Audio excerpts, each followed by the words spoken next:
It is quite extraordinary that a year and a half after, even more perhaps after we had a lockdown, I'm still debating issues on this matter. And I'm particularly debating issues with somebody, one of the few people in the country who really knows what he's talking about and has been extraordinarily generous with his time, courageous, principled, says it as it is, and is a real expert in the field. We're extremely lucky again to welcome Professor Shabir Madhi, the Dean of the Faculty of Medicine at the University of Witwatersrand. Shabir, thanks again for doing this. It's very kind of you, and I greatly appreciate it. Since we last spoke, I mean, we're now deep into a third wave. I know you've been warning about this. What is the way out of this, if at all? Thanks, Davis. Thanks, Dennis. Yeah. So what's the way out of this? Unfortunately, there's only one way out of this, and that is to ride the storm. We really shouldn't have been in this position at government focused on two components. The one was to ensure that we get high-risk individuals vaccinated by now and not only 1-2% of the population. And the second big issue is that it's extremely unfortunate that Gauteng finds itself in such a difficult position after the billions of rands that it's already spent to establish COVID-19 facilities that are highly resourced when it comes to equipment, but someone seems to have forgotten that for those beds to be of any use, you need to actually staff the facilities. So we've got this anomalous situation that we've got more than 1,000 beds in Gauteng, and I visited 2 of those ABT facilities, state-of-the-art facilities with state-of-the-art equipment, but we simply can't use the facilities because they're unstaffed, and consequently, the few facilities that are remaining are needing to take on a burden, and an added burden because of what has happened at Charlotte Macquarie Hospital, which is now shut, and where we've lost 300 beds. So simply a matter of extremely poor planning. That we were going to face a resurgence is something which I think when we might have chatted before, I predicted already at the end of January that come May, June, we were going to face a resurgence. So no one should say that this has come as a surprise. It was completely predictable for a number of reasons. What surprises me is the magnitude of the resurgence. I didn't expect it to be as bad as it's currently evolving to be. So the magnitude of the resurgence comes as a surprise. But that being said, we simply shouldn't have been in this position of a shortage of beds, a shortage of healthcare workers to look after people who otherwise are going to die if they don't get the correct type of care. Can I just ask you, I want to unpack some of that. Why are there not enough people? You say they started, where are the people? Well, there's 2 parts to it. The first part is that Gauteng Department of Health, based on a media report, seems to have put a moratorium on the employment of staff since April. And in particular, they weren't employing any personnel specifically for COVID-19 response. But I'm also aware of other posts that have become vacant at some of the hospitals, which have simply not been filled because of budgetary constraints, seemingly. So that is the first part. The second part is that the staff that were working at Charlotte Macquarie Hospital correctly have been deployed to other facilities, although it's unclear whether all of them are in the other facilities. So certainly Charlotte Macquarie was adequately equipped to deal with at least 300 cases of COVID-19 during the course of the first and the second wave. And if that staff complement in its totality, as an example, were moved over to the COVID-19 facility next to Baragwanath Hospital, rather than using 100 of those 500 beds that are fully equipped, we could operationalize at least 400 of those beds with additional staff, if not all 500. And that would completely take away the pressure that other hospitals are currently facing, not just in the public sector, but also in the private sector. So what you're really saying is a serious own goal from the administration? A series of own goals, more like it. It's not just a single mishap. It's a multiplicity of factors that are now conspiring for us to actually have a worse experience than what we experienced during the course of either the first or the second wave when it comes to the complete overwhelming of our healthcare facilities. As you're probably also aware, the Nasrec facility was decommissioned, and in fact, it's completely sort of closed down. And that was a correct decision, provided that you can actually operationalize the other 100,000 beds that you've actually established for this purpose. But it seems that on the one hand, they decided to shut the Nasrec facility, and on the other hand, they didn't have a plan in place to ensure that the staffing was available for the COVID-19 facilities to be operationalized. So then just moving on, you said as well, just in your opening remark, that you were taken by, I know because you and I have discussed this many times, and you've on many other occasions, you warned about the third wave, you said it was coming, but you say that you've been surprised by the magnitude thereof. Is there any reason for that? And not so much your surprise, but the magnitude. Yes, I think there's a few possible reasons why this is transpiring, and there might still be a silver lining to it. And that is really trying to be optimistic. So the possible reasons for this, firstly, is that it appears that obviously one of the big issues, and again, this is not a fault of citizens that they haven't been vaccinated, but certainly not having people vaccinated contributes to what we're experiencing currently. But the other issues obviously is that there has been behavioral changes. And it is possible that people have become even more complacent, and in particular when it comes to gatherings indoors in poorly ventilated spaces. What we've learned over the course of the past 15 months is that 80% of infections that do occur are either directly or indirectly a consequence of gatherings indoors, where you have the sort of super spreader events. And you don't need 50 people in an indoor venue for a super spreader event. You can have 10 people in a poorly ventilated indoor space where none of them are wearing a face mask. And those 10 will go on to infect another 3 to 4 each if they all get infected. So mass indoor gatherings, unfortunately, is a problem, which has probably contributed to the rapid escalation of infections. But again, that was predictable to occur during this time of the year, when the weather becomes cooler and people are more inclined to gather indoors and shut the windows, which is the wrong thing to do. So that's the first issue. The second issue is that what we do know in Gauteng is that there was this huge amount of heterogeneity across the sub-districts when it comes to what percentage of the population have been previously infected. So in a survey that we conducted, which concluded prior to the second wave peaking around about the middle of January, what we showed is that at a sub-district level, the positivity rate in terms of antibody presence, which indicates whether people had been previously infected or not, ranged between 5% to 43% across the different sub-districts. And in fact, for each of those, you probably could multiply by a factor of 2 because there possibly is waning of the antibody resulting in its false negative results when we do this testing. So in a place such as one of the sub-districts in Tshwane, the positivity rate in an area which is predominantly a nature reserve was only 5%, whereas you go to the inner city of Johannesburg, it was 43%.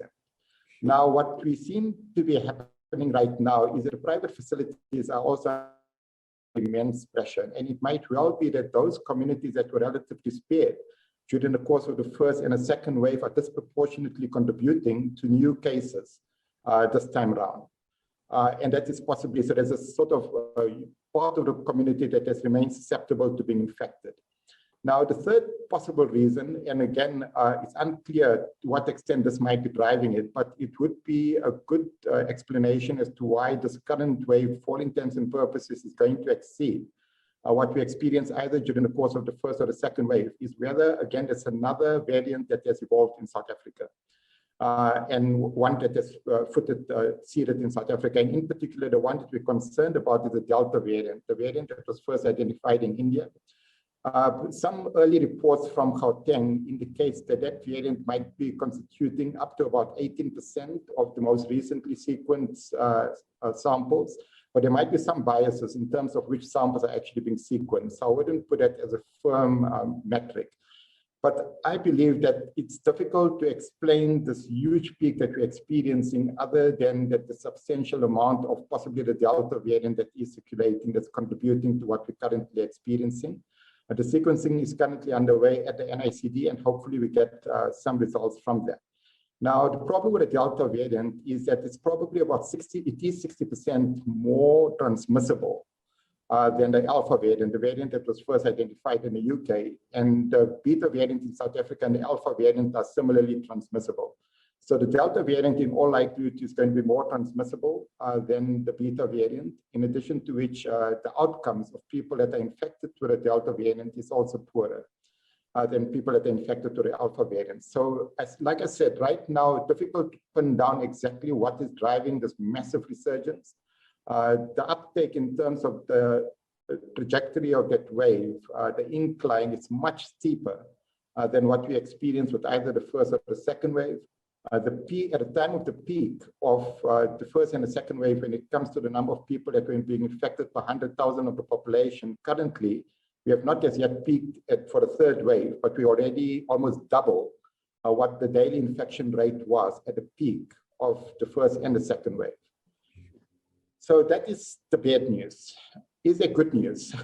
And Yes, I would like to say, I would like to think there is some good news. And I think the good news is, right, although there's about a 2 to 3 week lag between when we peak with infections that are being identified in the community and when those sort of transpire in hospitalizations and death. Right now, the trajectory of hospitalization and death relative to the infection rate that's taking place and being recorded in the community is disproportionately lower than what we experienced in the first and the second wave. So the next 2 to 3 weeks, we're going to see much higher number of people that are ending up in hospital every day and much higher number of people that die. But as a percentage of what happened in relation to the first and second wave, that is going to be probably lower this time round. And the most likely reason for that is that even though past infection doesn't necessarily protect you against reinfection, particularly when there's a new variant that is circulating, those past infections still seem to be working really well, similarly to vaccines. Even the AstraZeneca vaccine is protecting against severe disease and death when there are these new variants, because it depends on a different part of the immune system that is stimulated. Whereas the antibody is important to protect against infection, and that antibody activity doesn't work that great when a new variant arises that is resistant to that antibody. What we refer as to the T-cell immunity, that immune response is relatively spared and conserved, even when there is a new variant that circulates. So we're still going to experience a large number of people, unfortunately, that are going to end up in hospital, that are going to end up dying, but as a percentage of, as a ratio relative to the number of cases that are occurring, it will be lower. But that, again, is really me trying to be the optimist, because in absolute numbers, that's an academic discussion, because the absolute numbers are probably going to equal what we experienced in the first and second wave, but it could have been worse. And how long will this go on for? On the modeling? Unfortunately, yeah. So I think for the current COVID-19 cases, we're likely to peak probably sometime next week or early the following week, based on experience with the previous 2 waves.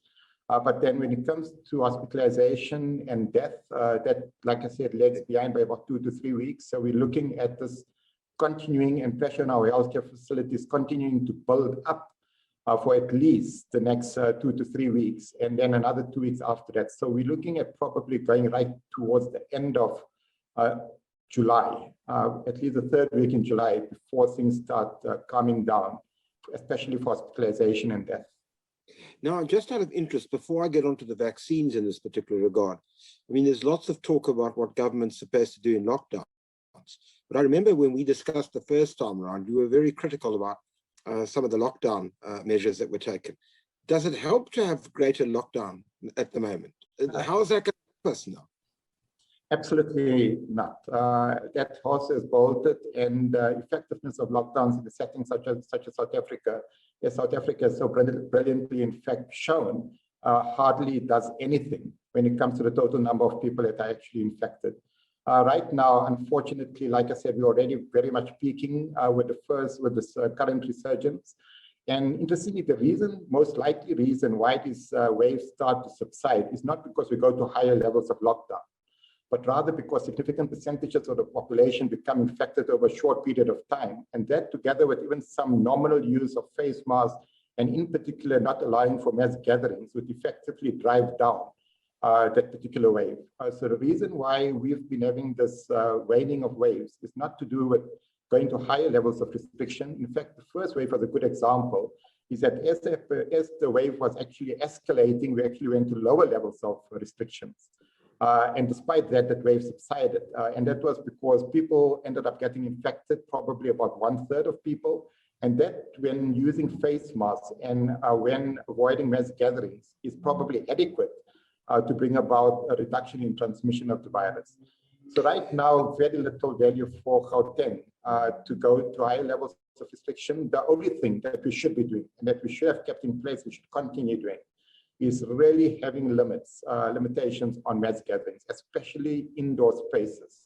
And that includes, unfortunately, places of worship, that includes indoor dining, those type of activities. Until we get the high-risk population adequately vaccinated, those activities simply shouldn't be allowed. Just one final point on the wave. I mean, obviously there are differences between provinces. So where I am in the Western Cape, it's going up. I think there was 1,700 last night, but it's nowhere near 10,000. But I'm assuming they're going to keep going up as well over the next few weeks. I think the first issue, obviously, is that the population of Gauteng, the Western Cape, differ by about a factor of 2.5. I think there's 15.6 million people in Gauteng, and I think roughly about, I'm not too sure what it is, 8 million in the Western Cape. Yes, only at 5 or 6 million. Yeah. So the absolute numbers, we need to guard against the absolute numbers, but at the same time, as a rate per 100,000, certainly the Western Cape is somewhat lagging behind Gauteng, even when looking at absolute incidence per 100,000. But what's interesting here is that the Eastern Cape, Western Cape, as well as KZN, are areas that we think, based on the serious surveys that were conducted, they were disproportionately more heavily affected during the course of the first and the second wave. Yeah, yeah. And it is possible that that has resulted in greater level of community immunity that is actually delaying the resurgence in those places. But we're very likely still to see an ongoing increase in those provinces over the next few weeks. But I'm hoping that with the background, higher prevalence of community immunity, that the rate of escalation will be slower than what we experienced in Gauteng. And hopefully those provinces have learned. Be prepared for what's going to come to you in a month's time from now, and make sure that your healthcare facilities are adequately equipped to take on the resurgence, plan for the worst. So let me talk about the vaccine. Just to start with, what is your analysis that there's been a number of Delta variant infections? And obviously you said, I think 18%, possibly more. What does that do to people who've been vaccinated? Do they still have some protection? So interestingly, the Delta variant, in fact, is more susceptible to the effects of the vaccine than a Beta variant. So the vaccines, including the AstraZeneca vaccine, as well as the Pfizer vaccine, in fact, work much better against the Delta variant than they would against the Beta variant, the one in South Africa. What about the J&J? J&J, we probably expect the same, that it will have relative greater activity against the Delta than the Beta variant. But when I'm talking of J&J, it refers more to moderate to severe disease. So people, as an example, right now are all getting excited about teachers being vaccinated, which is important. We need to get everyone vaccinated. But we need to be measured in our expectations as to what that vaccination is going to achieve. That vaccination is not going to protect teachers from getting infected and developing mild COVID-19. That vaccination, or the J&J vaccine, is going to protect them against severe disease. And the reason why we need to know this is that the last thing that we need is for teachers to be vaccinated and then feel free to gather in tea rooms at schools, because be rest assured they're going to have outbreaks of COVID-19 when they're going into those tea rooms where the windows are shut and they're not wearing face masks. So we need to be clear that a J&J vaccine does not protect against mild COVID-19. Amongst the healthcare workers right now, we're seeing large numbers of breakthrough infections in individuals that receive the J&J vaccine. But fortunately, those infections are almost always mild COVID-19. So the J&J vaccine, similar to the Pfizer vaccine, very likely would protect against the Delta variant. The Pfizer vaccine, 2 doses, probably would protect better than the J&J vaccine, even against mild COVID-19, both from the Beta as well as the Delta variant. So just on that, some people have suggested that if you have a J&J and you have an extra Pfizer on top of that, that helps you more. Is that true? Or is it bad for you? I would be part of that, some people, absolutely. In fact, if South Africa wants to be strategic about how it uses its vaccine, it should dismiss the notion that a J&J vaccine is a single-dose vaccine. Anyone that, yes, it's a single dose of vaccine to protect against severe disease in the immediate period, but it is not a single-dose vaccine that is going to protect you against a Beta variant when it comes to mild COVID-19. If we were more, if we actually analyze the data, the literature more carefully and make scientific decisions around what we should be doing, there's an excellent study which basically showed where the AstraZeneca vaccine followed, a single dose of the AstraZeneca vaccine followed by the Pfizer vaccine, results in better immune responses than 2 doses of the Pfizer vaccine. So this combination of different types of vaccine using different technology actually induces better immune responses, and especially for AstraZeneca and the Pfizer vaccine.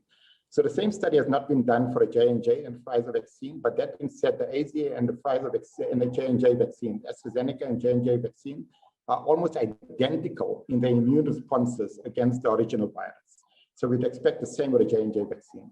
What South Africa needs to do is that healthcare workers immediately should receive another dose of the single dose of the Pfizer vaccine. On top of their J&J. Correct. On top of the J&J. If you had that, Shabir, would that mean even less breakthrough infections? Absolutely. Especially the mild COVID-19, which healthcare workers are currently experiencing, those that received the J&J vaccine. It'll be one dose of each. Correct, 1 in 1, and that would top up your antibody activity even against the beta variant. So that is the way we should be going, not just for healthcare workers. My recommendation is that's the way we should use these vaccines. We should have J&J and Pfizer probably for everyone, and we get the J&J vaccines in place, and particularly for high-risk individuals. Could I just ask you now, let's get to this point. I mean, we've been incredibly slow in this regard. And of course, there'll be all the excuses that initially we were supposed to have with AstraZeneca, then your study came out and we halted the AstraZeneca. I'm particularly intrigued by what you now say about AstraZeneca in relation thereto. So on that particular point, was that a mistake then? Should we have pursued the AstraZeneca? Well, I've been screaming from a mountaintop since end of January. I know, but I want people to hear that. That's why I'm asking. That was the biggest mistake, one of the biggest mistakes I would imagine the government made when it came to COVID-19 vaccines. Not to take the gamble of using a vaccine where there was a strong biological probability that it would still protect against severe disease due to the beta variant. And it was not because I was saying so, it was because the World Health Organization Scientific Advisory Group of Experts on Immunization pronounced that even in countries where the beta variant was dominating, those countries should still use the AZ vaccine. South Africa, its government and its the advisors to the minister in their wisdom decided that they knew better than WHO. And right now, all indications are that in fact, that vaccine would very well protect against severe disease. And combined with the Pfizer vaccine, we would have something better than 2 doses of the Pfizer vaccine against the beta variant probably. So a complete miscalculation, completely predictable that we would have got it wrong with that poor decision making. And I think we're suffering the consequences. What's the implications of it? It means we could have had 1.5 million high-risk individuals that were already vaccinated that now would have received a Pfizer top-up vaccine that would have been protected. That probably equates to a few hundred lives that would likely have been saved during the course of this particular outbreak, the current resurgence. So it's not an academic discussion. It's something that is a miscalculation that is essentially cost lives. Could we still access AstraZeneca vaccines?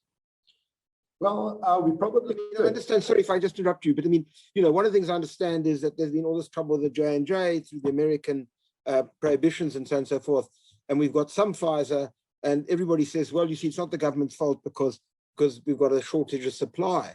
But there are others who tell me actually there's more supply washing around than meets the eye, and it's a distribution problem. But on top of that, could we get AstraZeneca if we were really determined to now? Well, if we were determined to, we certainly would be able to get it. The AstraZeneca is one of the most widely available vaccines.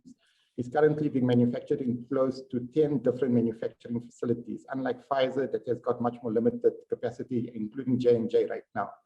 So the AstraZeneca vaccine is much more widely manufactured.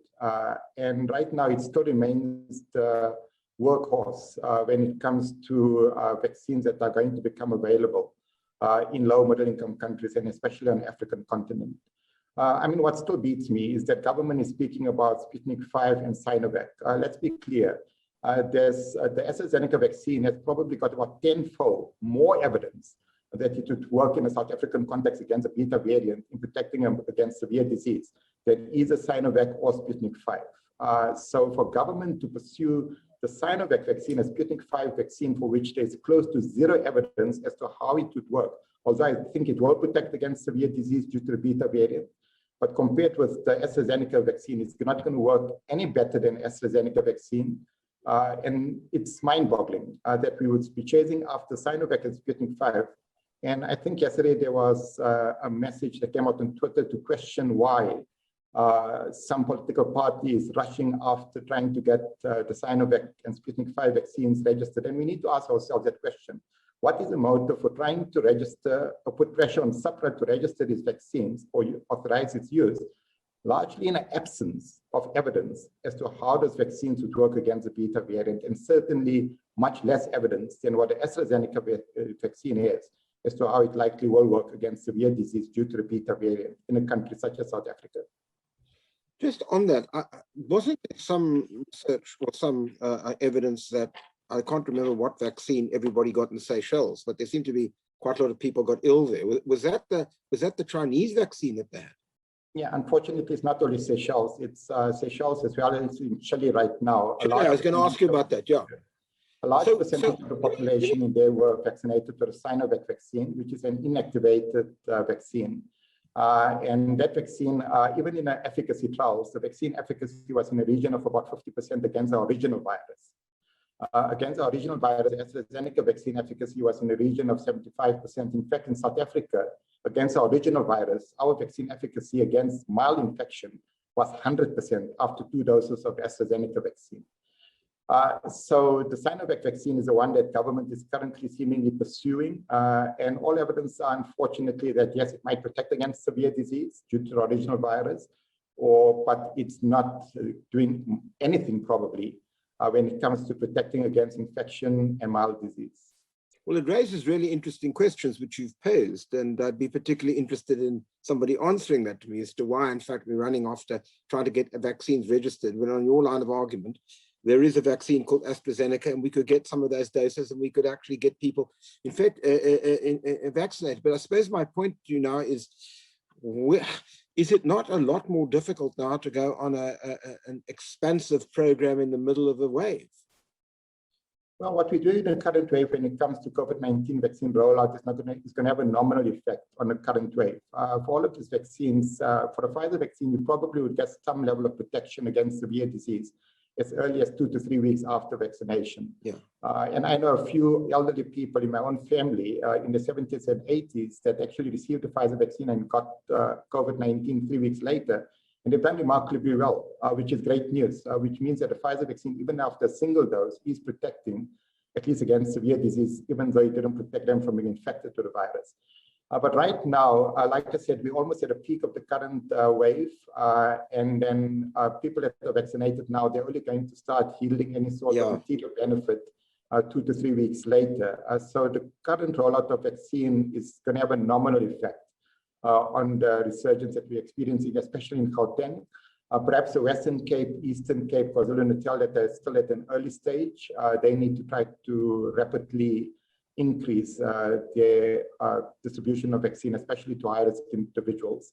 And it seems that government will likely be moving to anyone above the age of 50 as early as next week, which is also great news, because right now the uptake, unfortunately, in those above the age of 60 has been extremely poor. I think it's only about 25% of people above the age of 60 that have now come forward to be vaccinated. Have we got that's the last point I wanted to ask you. Is there a significant anti-vaccination move in this country? I don't think that's the reason. I don't think that's the reason. I just think that the logistics, or rather the planning, when it comes to ensuring that people have easy access to vaccine is not there. And including the EVDS and asking people to register on the EVDS, and then placing limitations as to who can actually get registered in private facilities. Those sort of obstacles are unnecessary if we are wanting to get people vaccinated as quickly as possible. So there was a poll that was conducted about 2 to 3 months ago, which indicated that about 75% of South Africans would be willing to be vaccinated. So I don't think yes, there is some vaccine hesitancy, but I don't think that's the driver why only about 25% of people above the age of 60 have been vaccinated almost 1 month after we've started the targeting of those individuals. I think it's more an issue of access.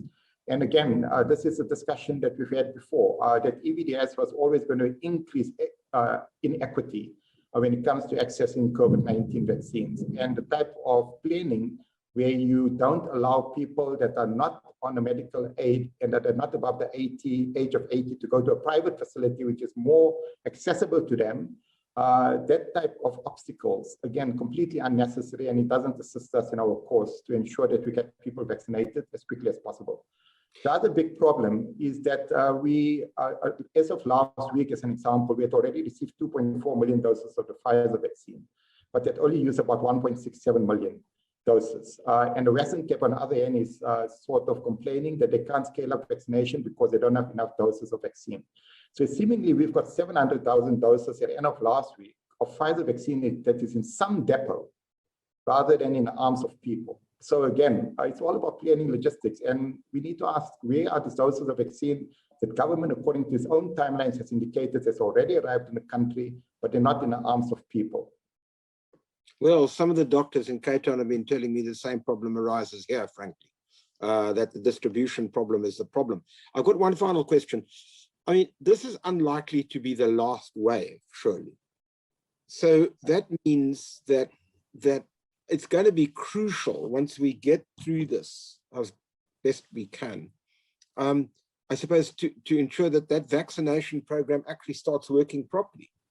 I think we need to be clear that even COVID-19 vaccines, and even if you vaccinate 60% of the population miraculously anytime soon, it doesn't mean that we're not going to continue experiencing resurgences. We're going to continue experiencing resurgence probably into 2022 now.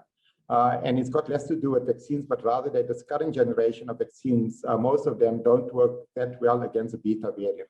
So unless there's sort of a shift in terms of which variant dominates in South Africa, these vaccines are not going to bring about what the so-called herd immunity or sustained interruption in transmission of the virus, because they're not going to work that well against infection and mild disease.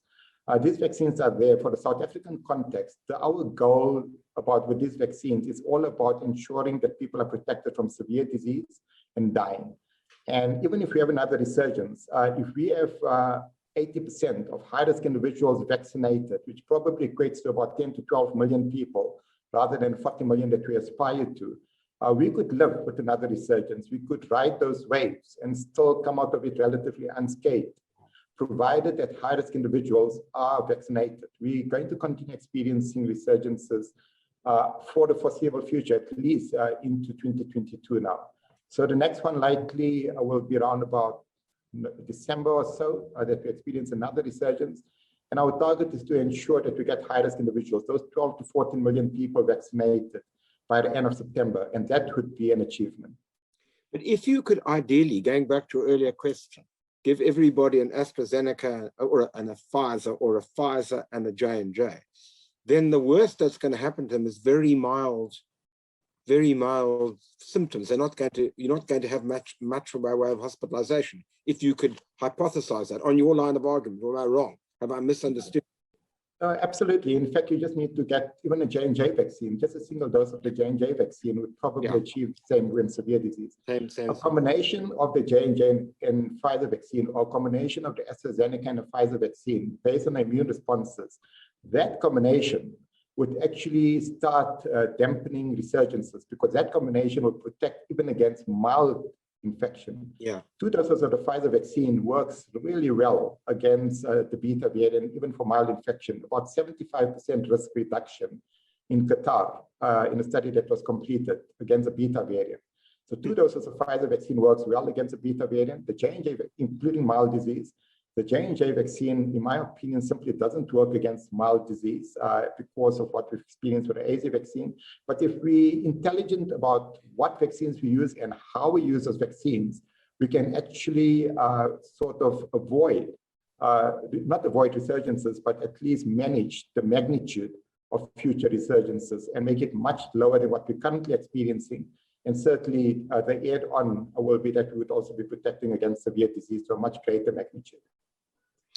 I've run out of time. Thank you very much. I just want to end by saying this. When I listen to you, and you and I have spoken a lot, I'm so unbelievably frustrated, because I kind of think we've got people like yourself who are serious experts. If they only listened to you, we wouldn't be in the trouble we're in.